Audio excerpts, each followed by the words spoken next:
તો પાલનપુર પ્રાંત કચેરી ખાતે કોંગ્રેસના આગેવાનો દ્વારા સતત પહેરો રાખવામાં આવી રહ્યો છે। આ દરમિયાન પાલનપુર નગરપાલિકાના વોર્ડ નંબર 1 ની કોંગ્રેસની મહિલા ઉમેદવાર આરતીબેન ઠાકોર ભાજપના આગેવાનો સાથે પ્રાંત કચેરીએ પહોંચતા ચકચાર મચી ગઈ હતી। મહત્વપૂર્ણ વાત એ છે કે આરતીબેન મોઢે દુપટ્ટો બાંધીને ફિલ્મી ઢબે ચૂંટણી અધિકારીની ઓફિસ સુધી પહોંચી હતી। ઉમેદવારી ફોર્મ પરત ખેંચવા આવ્યા હોવાની ચર્ચાએ જોર પકડ્યું છે। તો આરતીબેન ઠાકોર મોઢે દુપટ્ટો બાંધીને આવ્યા હતા। અનેક તર્ક વિતર્કની વચ્ચે જે પ્રકારથી રાજકારણ ગરમાયું છે, કિશોર જોડાય છે વધુ માહિતી આપવા માટે। કિશોર, પાલનપુરમાં પણ હાઈ વોલ્ટેજ ડ્રામા જે પ્રકારથી તેઓ પહોંચ્યા છે દુપટ્ટો બાંધીને ઉમેદવાર, શું માહિતી? ચોક્કસથી આજે ફોર્મ ભરવાનો અંતિમ દિવસ છે અને ફોર્મ ભરવાના અંતિમ દિવસે ભાજપનો અને કોંગ્રેસનો હાઈ વોલ્ટેજ ડ્રામા જે છે તે જોવા મળી રહ્યો છે। ખાસ કરીને પાલનપુરની વાત કરવામાં આવે તો પાલનપુર પ્રાંત કચેરી ખાતે કોંગ્રેસના આગેવાન નો પહેરો છતાં ભાજપ પક્ષના આગેવાનો દ્વારા કોંગ્રેસના ઉમેદવારને લઈ આવ્યા હતા અને વોર્ડ નંબર 1 ના ઉમેદવાર આરતીબેન ઠાકોર મોઢે દુપટ્ટો બાંધીને ભાજપના આગેવાનો સાથે પહોંચ્યા હતા અને ફોર્મ પરત ખેંચ્યું હતું। આમ ઉમેદવારોને ફિલ્મી ઢબે ભાજપના આગેવાનો સાથે ચૂંટણી અધિકારીની ઓફિસમાં પહોંચીને ફોર્મ પરત ખેંચ્યું હતું। તે બાદ ફરી પાલનપુર પાલિકાના વોર્ડ નંબર 1 ના જે બીજા પણ બે ઉમેદવાર આવ્યા હતા તેમને પણ ફોર્મ પરત ખેંચ્યું હતું। આમ જાગૃતિ ચૌધરી બાદ અંકુર જોશી અને દશરથ સોલંકીએ પણ ઉમેદવારી ફોર્મ પરત ખેંચ્યું હતું। બિલકુલ કિશોર, આભાર સમગ્ર માહિતી બદલ। તો બીજી તરફ નર્મદા તાલુકા પંચાયતની ઉમરવા બેઠકને લઈને હાઈ વોલ્ટેજ ડ્રામા, આપના જિલ્લા પ્રમુખને મોટો આરોપ છે તેમનો। આપના ઉમરવા બેઠકના ઉમેદવારના ઘરે પણ પોલીસ મોકલવામાં આવી છે। ફોર્મ પરત ખેંચવા પ્રેશર કરાતો હોવાનો આપ જિલ્લા પ્રમુખનો દાવો છે। તો રાજપીપળા નગરપાલિકાના પણ વોર્ડ 4 ના આપના 2 ઉમેદવાર અજ્ઞાત સ્થળે ખસેડાયા છે। વોર્ડ 6 ના પણ 2 ઉમેદવારોને આપ દ્વારા અજ્ઞાત સ્થળ પર મોકલી દેવામાં આવ્યા છે। તો આ પ્રમુખનો મોટો આક્ષેપ। અત્યારે 5 મિનિટ પહેલા જ અહીંયા ગાડી મામલતદાર ઓફિસે મોઢું બાંધીને નૈનાબેન આશીષભાઈ વસાવા, જેઓ ઉમરવા તાલુકા પંચાયત સીટના ઉમેદવાર છે કોંગ્રેસમાંથી, તો તેમને પણ ભારતીય જનતા પાર્ટીના 4-5 આગેવાનો એમને ગાડીમાં લઈને આવ્યા। અહીંયા ગાડી કોંગ્રેસની ટીમ અને આમ આદમી પાર્ટીની ટીમ મામલતદાર કચેરી પ્રાંત કચેરીએ હાજર છે, કેમ કે અમારા ઉમેદવારોને ડરાવવા ધમકાવવામાં આવી રહ્યા છે। તો કોંગ્રેસ હોય કે આપ, ફોર્મ પાછા ખેંચવા માટે દબાણ થઈ રહ્યો હોવાનો આક્ષેપ કરવામાં આવી રહ્યો છે। આ પ્રમુખનો પણ મોટો દાવો છે। જે પ્રકારથી ચૂંટણીને લઈને રાજકીય ગરમાવો છે ત્યારે આપના ઉમેદવારને ફોર્મ પરત ખેંચવા દબાણ। સમાચારમાં આગળ વાત કરીએ સાબરકાંઠાની। ઉમેદવારી પત્ર પરત ખેંચવાના અંતિમ દિવસે તાલુકા પંચાયત હિંમતનગરમાં એક ફોર્મ પરત ખેંચાયું છે। હિંમતનગર તાલુકા પંચાયતની વક્તાપુર બેઠક પર કોંગ્રેસ ઉમેદવારે ઉમેદવારી પત્ર પરત ખેંચ્યું છે। તો કોંગ્રેસ ઉમેદવાર જશીબેન પટેલે ઉમેદવારી પત્ર પરત ખેંચ્યું છે। વક્તાપુર બેઠક પર ભાજપ ઉમેદવાર ઉષાબેન પટેલ બિનહરીફ થયા છે। હિંમતનગર તાલુકા પંચાયતની વક્તાપુર બેઠક બિનહરીફ થઈ છે।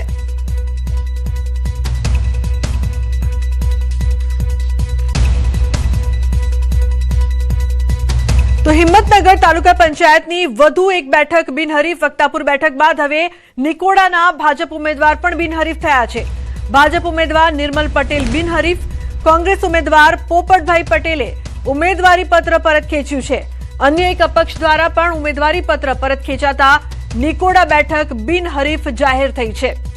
તો નિકોડાના ભાજપના ઉમેદવાર બિનહરીફ। ઈશાન જોડાય છે વધુ માહિતી આપવા માટે। ઈશાન, શું વધુ વિગત સમગ્ર મામલે?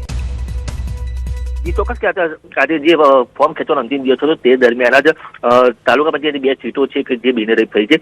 નોંધનીય છે કે જે નિકોડા બેઠક હતી, નિકોડા બેઠક ઉપર કોંગ્રેસના ઉમેદવારે ફોર્મ પરત ખેંચતા ત્યાં પણ જે ભાજપના ઉમેદવારો તેને જીત બિનહરીફ થયા હતા। ઉપરાંત વક્તાપુરની બેઠક હતી ત્યાં પણ જે ઉમેદવારે સામેવાળા કોંગ્રેસવાળા ઉમેદવારે ફોર્મ પરત ખેંચતા બીજી પણ સીટ બિનહરીફ થઈ છે। આ ઉપરાંત અન્ય વાત કરીએ તો નગરપાલિકામાં કેટલી જી બિલકુલ ઈશાન, સમગ્ર માહિતી બદલ। સુરત મહાનગરપાલિકા ચૂંટણી। સુરત શહેર કોંગ્રેસ પ્રમુખ વિપુલ ઉધનાવાલા અને પોલીસ વચ્ચે ઘર્ષણ થયું છે। ચૂંટણી અધિકારીની કચેરી ખાતે ઘર્ષણ। ભાજપના કાર્યકર્તા ચૂંટણી અધિકારીની કચેરીમાં શું કરી રહ્યા છે તે સવાલ ઉભો થયો છે। અત્યારે લાઈવ દ્રશ્યો આપ જોઈ રહ્યા છો। કોંગ્રેસ પ્રમુખ અને પોલીસ વચ્ચે બબાલના લાઈવ દ્રશ્યો સુરતથી સામે આવી રહ્યા છે।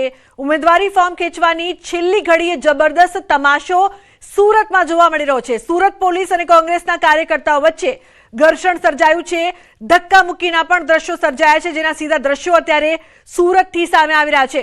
ભાજપના કાર્યકર્તાઓને ચૂંટણી અધિકારી કચેરીમાંથી બહાર કાઢવામાં આવે તેવી માંગ કરવામાં આવી રહી છે, જેના કારણે કોંગ્રેસના કાર્યકર્તાઓ રોષે ભરાયા છે. પોલીસ સાથે ધક્કામુક્કી પણ થઈ છે.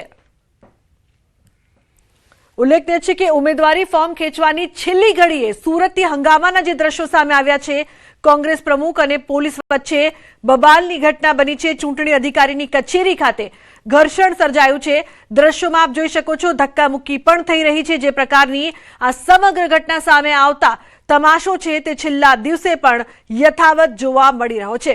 તો સુરતથી સીધા દ્રશ્યો અત્યારે આપ જોઈ રહ્યા છો, જ્યાં કોંગ્રેસના કાર્યકર્તાઓ અને પોલીસ વચ્ચે ઘર્ષણ સર્જાયું છે. ઉલ્લેખનીય છે કે ધક્કામુક્કીના પણ દ્રશ્યો જોવા મળ્યા છે. ભાજપના કાર્યકર્તાઓને ચૂંટણી અધિકારી કચેરીમાંથી બહાર કાઢવાની માંગ. કીર્તેશ જોડાયા છે. કીર્તેશ, જે પ્રકારનો તમાશો હાલ જોવા મળી રહ્યો છે, શું અપડેટ છે આપની પાસે હાલની?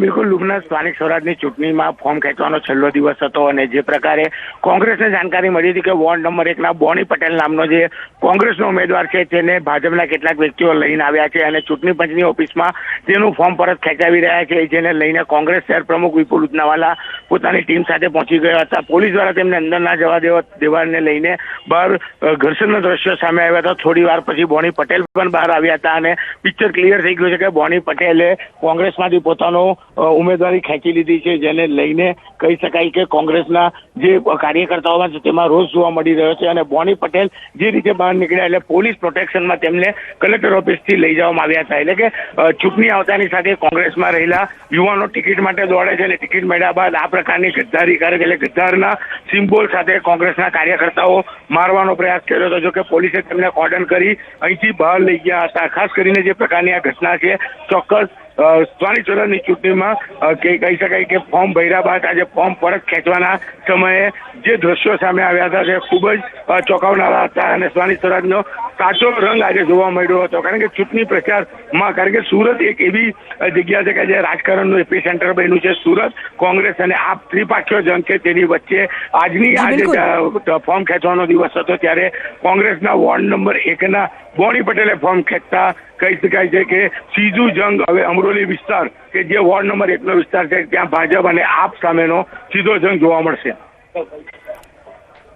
બિલકુલ, આપ જોડાયેલા રહેશો. કીર્તેશ, જે પ્રકારથી આ સમગ્ર ઘટના સામે આવી છે, લાઈવ દ્રશ્યો અત્યારે આપ જોઈ રહ્યા છો ચૂંટણી અધિકારીની કચેરી ખાતેથી. જે પ્રકારથી અહીંયા ઘર્ષણ સર્જાયું છે, ઉમેદવારી ફોર્મ ખેંચવાની છેલ્લી ઘડીએ બબાલ. તો વોર્ડ નંબર 1 કીર્તેશ, જે ફોર્મને લઈને ઘમાસાણ હતી, શું ફોર્મ પરત ખેંચવામાં આવ્યું છે ખરું? જી કીર્તેશ. બોની પટેલ કે વોર્ડ નંબર 1 કોંગ્રેસના ઉમેદવાર હતા, તેમને અહીંયા લઈને આવ્યા હતા અને ચૂંટણી અધિકારીની જે ઓફિસ હતી તેની અંદર લઈ જવામાં આવ્યો હતો. આ જાણકારી મળતા, કારણ કે સવારથી જ કોંગ્રેસે જે ચૂંટણી અધિકારીની ઓફિસ છે ત્યાં પોતાના એજન્ટો મૂકી દીધા હતા. કોઈ પણ વ્યક્તિ ફોર્મ પરત ખેંચવા આવે તો તાત્કાલિક પાર્ટીને જાણ કરી લે, કે જાણ થતાની સાથે જ વિપુલ ઉદનાવાળા અને તેમની ટીમ પહોંચી હતી, પણ પોલીસ દ્વારા તેમને અંદર ના જવા દેવામાં આવ્યા હતા અને બહાર ઘર્ષણના દ્રશ્યો જોવા મળ્યા હતા. અડધો કલાક બાદ બોની પટેલ અને ભાજપના લઘુમતી સમાજના આગેવાનો બહાર નીકળ્યા હતા. એટલે પિક્ચર ક્લિયર થઈ ગયું હતું કે બોની પટેલ દ્વારા ફોર્મ પરત ખેંચી લેવામાં આવ્યું છે અને થોડીક જ વારમાં બોની પટેલ બહાર આવ્યા બાદ પિક્ચર સંપૂર્ણ ક્લિયર થઈ ગયું કે બોની પટેલે ઉમેદવારીમાં પોતાનું ફોર્મ ખેંચી લીધું છે અને કહી શકાય કે તે ચૂંટણી નથી લડવાના તેવી જાહેરાત કરી દીધી હતી. આ તમામ વસ્તુ ના થાય તેને લઈને કોંગ્રેસ દ્વારા આ વર્ષે રણનીતિ અપનાવવામાં આવી હતી. 40 જેટલા મજબૂત દાવેદારો હતા, તેમને અજ્ઞાત સ્થાને લઈ જઈને રાખવામાં આવ્યા હતા. તે તમામ લોકોને આજે સાંજે સુરત લાવ્યા બાદ ચૂંટણી પ્રચારમાં ઉતારવાના હતા. એટલે કોંગ્રેસ દ્વારા તમામ પ્રકારના પ્રયાસો કરવા છતાં પણ વોર્ડ નંબર 1 ઉમેદવાર બોની પટેલે પોતાનું ફોર્મ પરત ખેંચી લીધું છે. બિલકુલ કીર્તેશ, જે પ્રકારથી ઘણા બધા પ્રયાસો થયા અને પ્રયાસો બાદ પણ બોની પટેલે પોતાનું ફોર્મ પરત ખેંચ્યું છે અને તેના કારણે ક્યાંક ને ક્યાંક કોંગ્રેસમાં પણ રોષ જોવા મળી રહ્યો છે. હાલની સ્થિતિની જો વાત કરીએ તો શું પરિસ્થિતિ છે હાલ? બિલકુલ કોંગ્રેસમાંથી ઉમેદવારી કરવામાં આવે છે, ટિકિટ આપવામાં આવે છે, ફોર્મ ભરવામાં આવે છે. લોકસભાની ચૂંટણીમાં જે પ્રકારે નિલેશ કુંભાનીએ છેલ્લા સમયે ફોર્મ ખેંચી સુરત બેઠકને બિનહરીફ જીતાડી હતી, એટલે કે તે વસ્તુ ના સર્જાય તેને લઈને સુરત હોય, બરોડા હોય, અમદાવાદ હોય, રાજકોટ હોય, તમામ જગ્યા પર આ વખતે કોંગ્રેસ દ્વારા તમામ ઉમેદવારોને અજ્ઞાન સ્થળે લઈ જવાનો પ્રયાસ કરવામાં આવ્યો હતો. તમામ લોકોને અંદર રાખવામાં આવ્યા હતા, પણ એમાંનો એક ઉમેદવાર બહાર નીકળ્યો હતો, ભાજપના હાથે લાગી ગયો હતો અને ભાજપના કેટલા એજન્ટો અને કાર્યકર્તાઓ તેને લઈને કલેક્ટર ઓફિસ ખાતે પહોંચ્યા હતા અને તેમને અંદર લઈ જઈ તેમનું ફોર્મ પરત ખેંચાવ્યું હતું. આ આક્ષેપો 1 કલાકથી ચાલી રહ્યા હતા. વિપુલ ઉચનાવાળાએ ઘણા પ્રયાસો કર્યા, પોલીસ સાથે ઘર્ષણ કર્યું, પણ એમને અંદર ના જવા દેવામાં આવ્યો. આખરે ફોર્મ પરત ખેંચીને જ્યારે બહાર આવ્યા ત્યારે કીર્તેશ, આભાર સમગ્ર માહિતી બદલ. અનેક પ્રયાસ બાદ પણ ફોર્મ છે તે પરત ખેંચવામાં આવ્યું છે. તો બારડોલીમાં